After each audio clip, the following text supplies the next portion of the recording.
by Guy de Maupassant.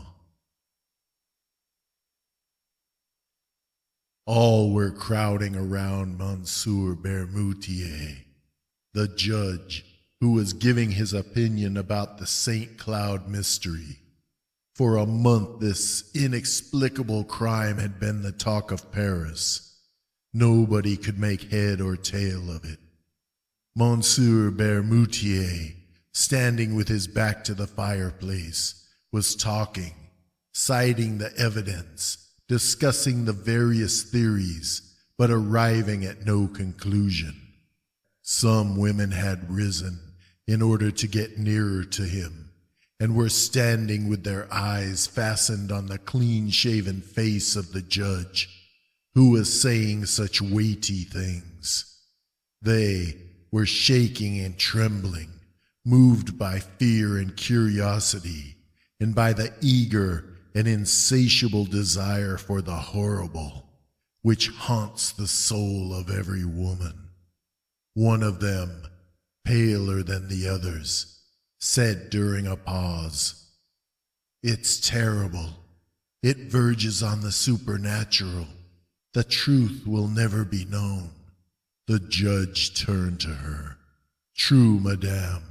It is likely that the actual facts will never be discovered. As for the word supernatural, which you have just used, it has nothing to do with the matter. We are in the presence of a very cleverly conceived and executed crime, so well enshrouded in mystery that we cannot disentangle it from the involved circumstances which surround it. But once I had to take charge of an affair in which the uncanny seemed to play a part. In fact, the case became so confused that it had to be given up. Several women exclaimed at once, 'Oh, tell us about it.' Monsieur Bermutier smiled in a dignified manner, as a judge should, and went on. 'Do not think, however, that I, for 1 minute, ascribed anything in the case to supernatural influences. I believe only in normal causes. But if, instead of using the word supernatural to express what we do not understand, we were simply to make use of the word inexplicable, it would be much better.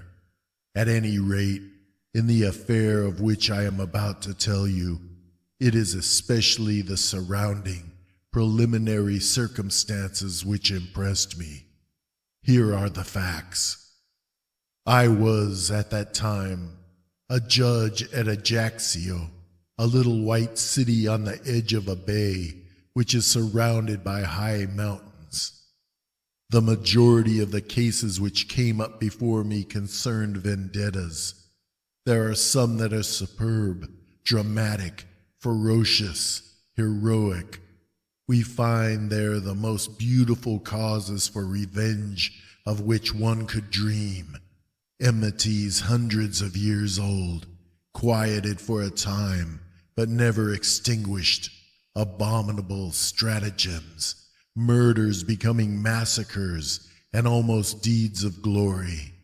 For 2 years I heard of nothing but the price of blood, of this terrible Corsican prejudice which compels revenge for insults meted out to the offending person and all his descendants and relatives. I had seen old men, children, cousins murdered. My head was full of these stories. One day I learned that an Englishman had just hired a little villa at the end of the bay for several years. He had brought with him a French servant, whom he had engaged on the way at Marseille. Soon this peculiar person, living alone, only going out to hunt and fish, aroused a widespread interest. He never spoke to anyone, never went to the town, and every morning he would practice for an hour or so with his revolver and rifle. Legends were built up around him.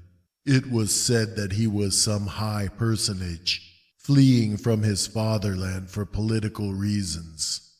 Then it was affirmed that he was in hiding after having committed some abominable crime. Some particularly horrible circumstances were even mentioned. In my judicial position, I thought it necessary to get some information about this man, but it was impossible to learn anything.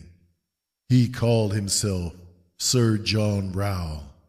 I therefore had to be satisfied with watching him as closely as I could, but I could see nothing suspicious about his actions. However, as rumors about him were growing and becoming more widespread, I decided to try to see the stranger myself, and I began to hunt regularly in the neighborhood of his grounds. For a long time I watched without finding an opportunity. At last it came to me in the shape of a partridge, which I shot and killed right in front of the Englishman.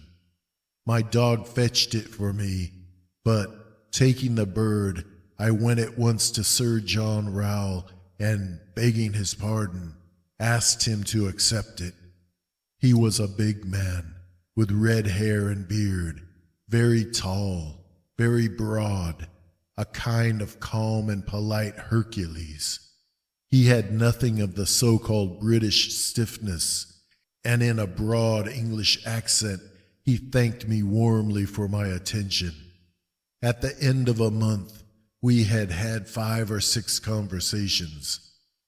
One night, at last, as I was passing before his door, I saw him in the garden, seated astride a chair, smoking his pipe. I bowed and he invited me to come in and have a glass of beer. I needed no urging. He received me with the most punctilious English courtesy, sang the praises of France and of Corsica, and declared that he was quite in love with this country. Then, with great caution and under the guise of a vivid interest, I asked him a few questions about his life and his plans. He answered without embarrassment, telling me that he had traveled a great deal in Africa, in the Indies, in America. He added, laughing, "I have had many adventures." Then I turned the conversation on hunting, and he gave me the most curious details on hunting the hippopotamus, the tiger, the elephant, and even the gorilla. I said, "Are all these animals dangerous?" He smiled. "Oh no, man is the worst." And he laughed a good broad laugh, the wholesome laugh of a contented Englishman. "I have also frequently been man-hunting."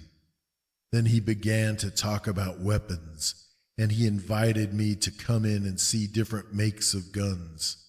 His parlor was draped in black silk embroidered in gold. Big yellow flowers, as brilliant as fire, were worked on the dark material. He said, "It is a Japanese material." But in the middle of the widest panel, a strange thing attracted my attention. A black object stood out against a square of red velvet. I went up to it. It was a hand, a human hand. Not the clean white hand of a skeleton, but a dried black hand with yellow nails, the muscles exposed and traces of old blood on the bones, which were cut off as clean as though it had been chopped off with an axe, near the middle of the forearm. Around the wrist, an enormous iron chain, riveted and soldered to this unclean member, fastened it to the wall by a ring, strong enough to hold an elephant in leash. I asked, "What is that?" The Englishman answered quietly, "That is my best enemy. It comes from America, too." The bones were severed by a sword, and the skin cut off with a sharp stone and dried in the sun for a week. I touched these human remains, which must have belonged to a giant. The uncommonly long fingers were attached by enormous tendons which still had pieces of skin hanging to them in places. This hand was terrible to see. It made one think of some savage vengeance. I said, "This man must have been very strong." The Englishman answered quietly, "Yes, but I was stronger than he. I put on this chain to hold him." I thought that he was joking. I said, "This chain is useless now. The hand won't run away." Sir John Rowell answered seriously, "It always wants to go away. This chain is needed." I glanced at him quickly, questioning his face, and I asked myself, is he an insane man or a practical joker? But his face remained inscrutable, calm and friendly. I turned to other subjects and admired his rifles. However, I noticed that he kept 3 loaded revolvers in the room, as though constantly in fear of some attack. I paid him several calls. Then I did not go any more. People had become used to his presence. Everybody had lost interest in him. A whole year rolled by. One morning, toward the end of November, my servant awoke me and announced that Sir John Rowell had been murdered during the night. Half an hour later, I entered the Englishman's house, together with the police commissioner and the captain of the gendarmes. The servant, bewildered and in despair, was crying before the door. At first I suspected this man, but he was innocent. The guilty party could never be found. On entering Sir John's parlor, I noticed the body stretched out on its back in the middle of the room. His vest was torn. The sleeve of his jacket had been pulled off. Everything pointed to a violent struggle. The Englishman had been strangled. His face was black, swollen and frightful, and seemed to express a terrible fear. He held something between his teeth, and his neck, pierced by 5 or 6 holes which looked as though they had been made by some iron instrument, was covered with blood. A physician joined us. He examined the finger marks on the neck for a long time and then made this strange announcement. "It looks as though he had been strangled by a skeleton." A cold chill seemed to run down my back, and I looked over to where I had formerly seen the terrible hand. It was no longer there. The chain was hanging down, broken. I bent over the dead man, and in his contracted mouth, I found one of the fingers of this vanished hand, cut, or rather sawed off by the teeth down to the second knuckle. Then the investigation began. Nothing could be discovered.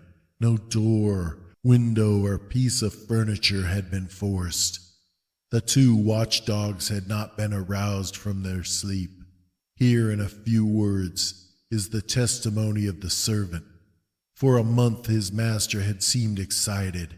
He had received many letters which he would immediately burn. Often, in a fit of passion which approached madness, he had taken a switch and struck wildly at this dried hand riveted to the wall, and which had disappeared, no one knows how, at the very hour of the crime.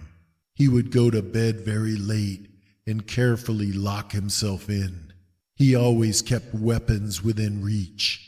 Often at night he would talk loudly, as though he were quarreling with someone. That night, somehow, he had made no noise, and it was only on going to open the windows that the servant had found Sir John murdered. He suspected no one. I communicated what I knew of the dead man to the judges and public officials. Throughout the whole island, a minute investigation was carried on. Nothing could be found out. One night, about 3 months after the crime, I had a terrible nightmare. I seemed to see the horrible hand running over my curtains and walls like an immense scorpion or spider. 3 times I awoke. 3 times I went to sleep again. 3 times I saw the hideous object galloping around my room and moving its fingers like legs. The following day the hand was brought me, found in the cemetery on the grave of Sir John Rowell, who had been buried there because we had been unable to find his family. The first finger was missing. Ladies, there is my story. I know nothing more. The women, deeply stirred, were pale and trembling. One of them exclaimed, "But that is neither a climax nor an explanation. We will be unable to sleep unless you give us your opinion on what had occurred." The judge smiled severely. "Oh, ladies, I shall certainly spoil your terrible dreams. I simply believe that the legitimate owner of the hand was not dead, that he came to get it with his remaining one. But I don't know how. It was a kind of vendetta." One of the women murmured, "No, it can't be that." And the judge, still smiling, said, "Didn't I tell you that my explanation would not satisfy you?